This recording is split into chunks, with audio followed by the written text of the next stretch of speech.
Jawaharlal Nehru and Children's Day. Children's Day is celebrated on 14 November every year in India to honor the birth anniversary of Pandit Jawaharlal Nehru. He is independent India's first Prime Minister.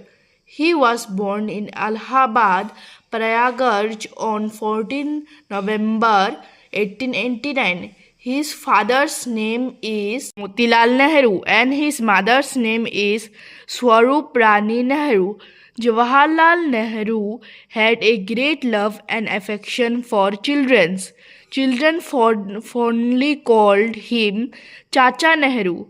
Chacha Nehru was extremely fond of of the young children. Because of his love and passion towards children, his birthday has been marked as Children's Day to always honor childhood.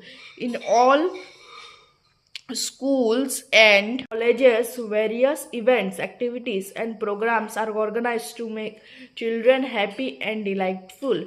Children's Day has a lot of significance in the life of children.